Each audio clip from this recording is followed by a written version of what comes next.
Welcome to Small Arms Solutions. Today we have the privilege of looking at the Beretta PMX Pistol. Now, not too many of these came into the country so far, so they're relatively hard to get a hold of. So we were fortunate to have Beretta send this to us to take a look at. Now, I have to say, looking at it, I was very intrigued because when I got it, I took it apart. It looked like a very, very highly refined Tech 9. You look at the way the whole thing works, the operation is pretty much identical. The only thing is this has been very, very heavily refined. Now, if you look at where this pistol came from, it came to replace the PM12, which came out in 1959. Now, the PM12 was a staple for the Italian Army going back, way back to then, and it was used right up until the introduction of this in 2018 for a 9mm submachine gun. Now, when you look at the operation of both of these, you're looking at the same. They're both blowback. They both were selective fire, safe, semi-auto. The weight was the big deal. The PM12 was 7.5 pounds. This is a much lighter 5.5. The safety is something else a little bit interesting. With the PM12, you had a grip safety, which is relatively interesting. So you had a lever, and then you also had a cocking handle on there, as well as a regular dial safety. On this one here, you used to have a standard safety. Now, this is a very big point of contention for me. This is the one thing I did not like about this pistol, was when this was engaged, your finger hit this thing.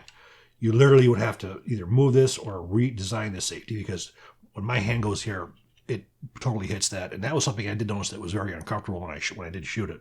Now, the overall length between the two of them, they both were designed as machine guns. They had side-folding stocks. And I will say, in shooting this thing needs a side-folding stock. It needs to have either like a pistol brace just to get the benefits out of it. When I tried shooting it as a pistol, I just couldn't get the groups that I wanted to. I tried putting it off a rest, but still it's very difficult to get any kind of really good groups that way.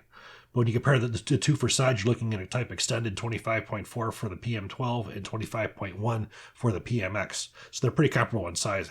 Now closed, a 16.5 and 16.4. They're totally comparable. Now the barrels between the two of them were a little bit different as well. The barrel on the PM12 was 7.9 and this one is 6.8. So you have comparable barrels. The size of these guns are very comparable. Now, on the full autos is where it gets weird. Now, the PM12, you're looking at a stock rate of 550 rounds a minute. This thing is screaming at about 900 to 1,000. So you have a much higher stock rate on this one with the military version. And the magazine capacities with the PM12, you're looking at 20, 32, and 40. This just goes with 30-round magazines. Now, looking at the magazine, very interesting magazine. This has some compatibility with other magazines, but we're here to talk about this one and not that. These load like the Colt magazines. They're double column, so you have side by side like a regular rifle. These are not the most pleasant to have to load. I mean, when you're pushing down on these things, it takes a little bit of time, and that's because it's a straight magazine. I would like to have seen them with this go with a curved magazine, such as the CZ Scorpion or the MPX. They tend to just work a lot better, and they load a lot easier as well. So your trigger, the trigger is not necessarily bad at all. You do have ambidextrous magazine release on both sides. Again, this safety is just brutal, absolutely brutal. You have a lot of 1913 rails on here. You do have a grip stop here.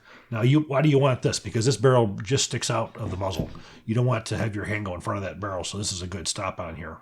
Now, with this being a pistol, you can't put any vertical pistol grips on.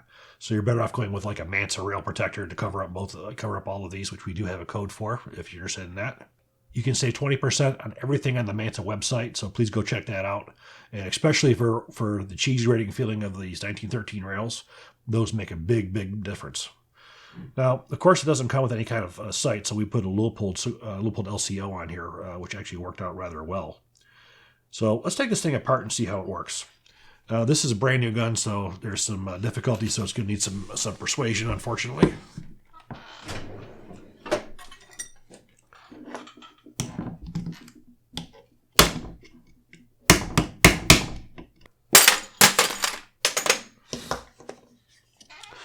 So what we're going to do is we're going to pop out this pivot pin, and then we're just going to pull forward.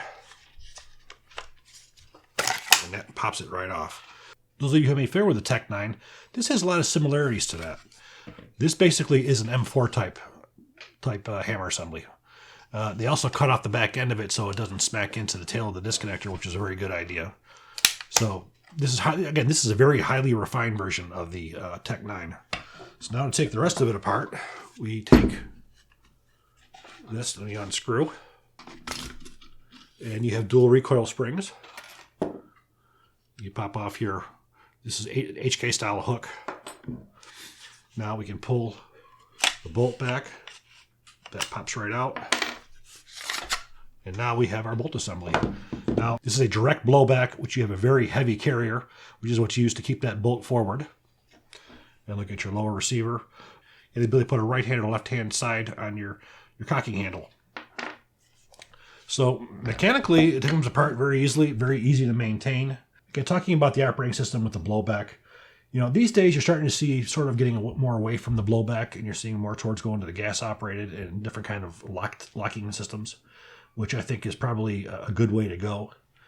Beretta, for as far as concerned with what it came from for going with the PM12, this I do think is a step up.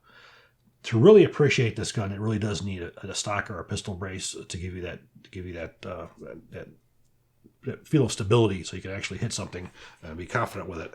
However, when we did shoot it, did not really have any problems at all hitting anything with it. Didn't get the grips as nice as I would have liked them, but it was certainly good. So now I want to put the cocking handle over on the left-hand side. So basically what we're going to do is we're going to line up that bolt with the hole. We're going to take our cocking handle. There you go. Now we're going to take our recoil springs. And we drop that right in place. Now we're going to take our sling swivel. We're going to put that right on top of it. There's a little notch that fits into right there. And we're going to drop that into place. And we're going to take our plug, put it on top.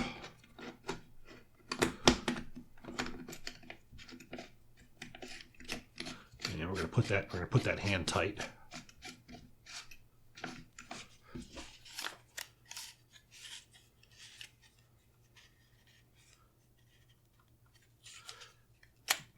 That works right back and forth. Now we drop it in like so. And we have a little tab we put that into. And we have a tab up here as well. So we line that up. A little bit of an impact persuasion device. Again, this is so brand new that things don't really move too well. And drop your magazine. Now, also, we shot this suppressed. This is a brand new suppressor that I had just gotten from GSL. This is a Stealth 9mm. GSL has an excellent background. Their suppressors have been used by the Estonian military. They make all different kinds. The guy who designed them comes from Gemtech, who did a lot of their design work. It comes with a 1/2x28 threads.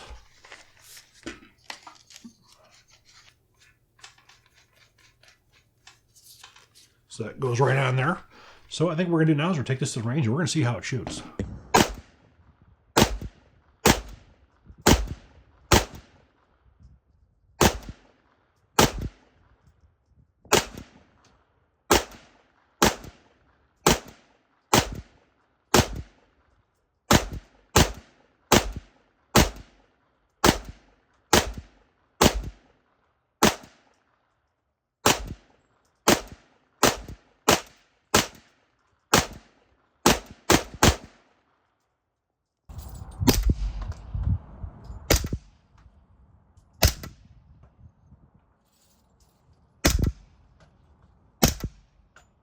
See all the gas coming back in my face?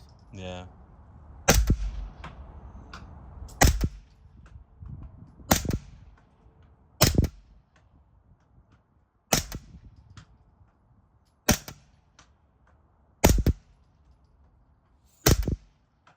This is significantly changing the point of impact low, which is fairly unusual.